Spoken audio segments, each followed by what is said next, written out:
दोस्तों, आज हम संविधान की ऐतिहासिक पृष्ठभूमि की चर्चा कर रहे हैं।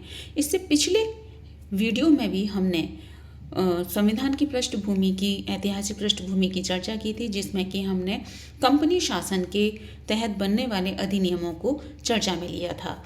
आज हम क्राउन शासन में बनने वाले अधिनियमों की चर्चा करेंगे और जानेंगे कि इन अधिनियमों के तहत क्या क्या कार्य भारत में किए गए थे, जिससे कि इनकी मदद से ही ये एक तरीके से संविधान जो हम आज की तारीख में पढ़ते हैं उसकी एक तरीके से ये नींव थी।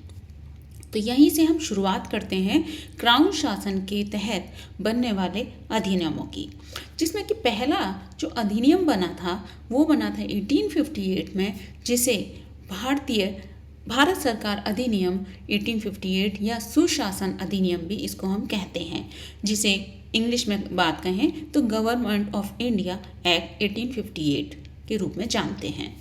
जिसके तहत जो पहला कार्य किया था ब्रिटिशर्स ने वो ये था कि भारत के अब जितने भी आंतरिक मामले थे अब उनकी शक्तियाँ ब्रिटिशर्स ने क्राउन के हाथों यानी कि ब्रिटिश क्राउन के हाथों हस्तांतरित कर दी थी। यानी कि अब सारी पावर्स ब्रिटिश क्राउन के हाथों चली गई थी। दूसरा, इंडिया में डायरेक्टरेट बोर्ड और कंट्रोल बोर्ड को ख़त्म कर दिया गया और द्वैध शासन पद्धति यानी कि जो ड्यूअल गवर्नमेंट सिस्टम था उस पर भी रोक लगा दी गई। तीसरा, इसके तहत जो कार्य किया गया कि भारत में जो गवर्नर जनरल था अब उसको भारत का वायसरॉय नियुक्त कर दिया गया, जिसके तहत जो पहले वायसरॉय था वो था लॉर्ड कैनिंग।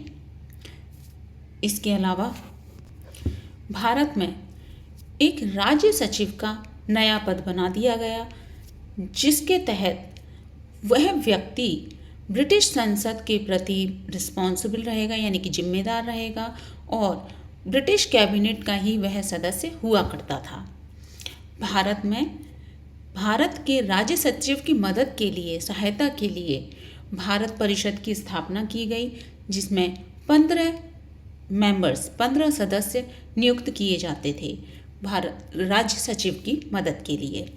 तो ये कार्य सब इसी 1858 गवर्नमेंट ऑफ इंडिया एक्ट के तहत किए गए। इसके बाद ब्रिटिशर्स अगला अधिनियम लेकर आते हैं जो कि था 1909 में इंडियन काउंसिल एक्ट, जिसे भारतीय परिषद अधिनियम के नाम से भी जाना जाता है।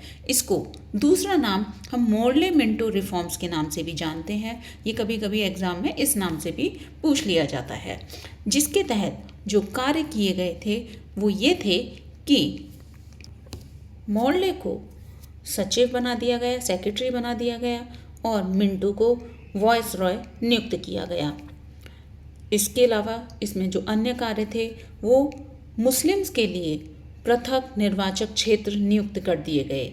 सेपरेट इलेक्टोरल स्टेट मुस्लिम्स के लिए घोषित कर दिए गए। इसके साथ ही लॉर्ड मिंटो को यानी कि जो मिंटो थे उनको सांप्रदायिक निर्वाचन क्षेत्र के जनक यानी कि फादर ऑफ कम्युनल कॉन्स्टिट्यूएंसी के रूप में जाने जाने लगा। वायसरॉय की कार्यकारिणी परिषद में अब भारतीयों की भी नियुक्ति की जाने लगी, यानी कि जो वायसरॉय की कार्यकारिणी परिषद हुआ करती थी, एग्जीक्यूटिव काउंसिल्स की जो वो बनाया जाता था, काउंसिल बनाया जाता था, अब उसमें भारतीयों को भी लिया जाने लगा।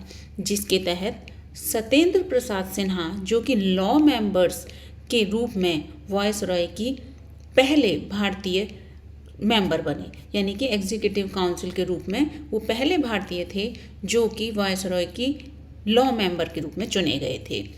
इसके अलावा अगला जो अधिनियम बना वो बना गवर्नमेंट ऑफ इंडिया एक्ट 1919 के नाम से, जिसको हम मॉन्टेग्यू चेम्सफोर्ड रिफॉर्म के नाम से भी जानते हैं।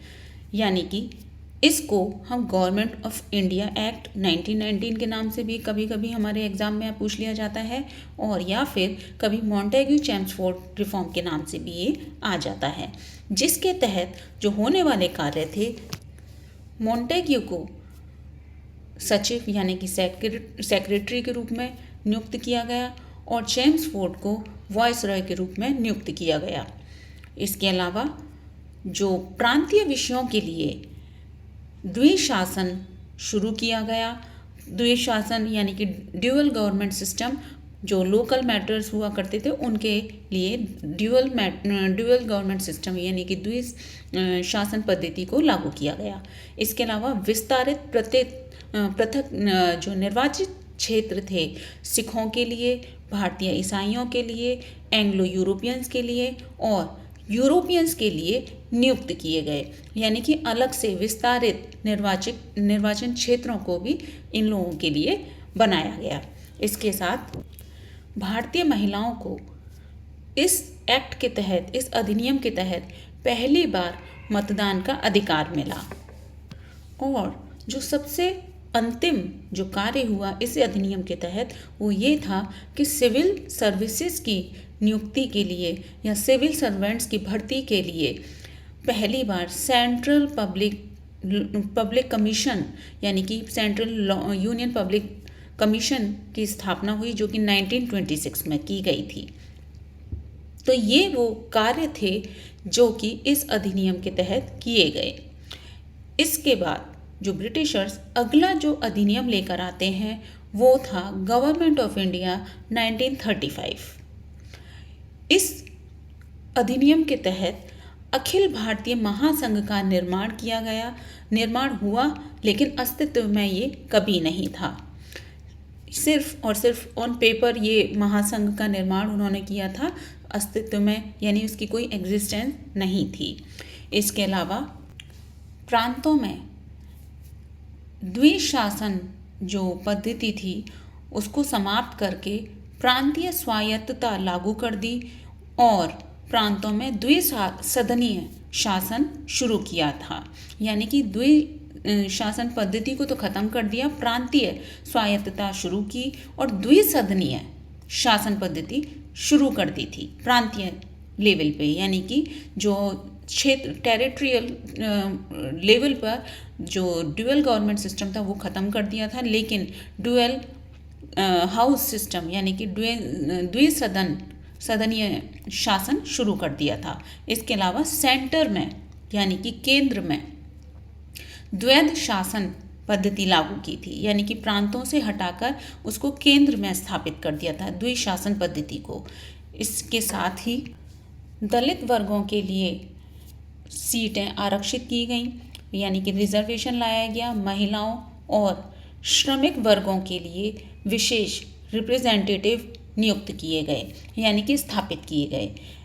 आरबीआई की यानी कि रिजर्व बैंक ऑफ इंडिया की स्थापना जो कि 1935 में कैलकाटा में की गई, लेकिन यह हिल्टन यंग कमेटी जो कमीशन बना था उसकी सिफारिश पर, जो कि 1926 में ये सिफारिश की गई थी, तब 1935 में आरबीआई की स्थापना हुई थी। रिजर्व बैंक ऑफ इंडिया की स्थापना 1935 कलकत्ता में की गई थी। 1937 में संघीय न्यायालय की स्थापना हुई और इसने बाद में इस अधिनियम के तहत बर्मा को भारत से अलग कर दिया गया।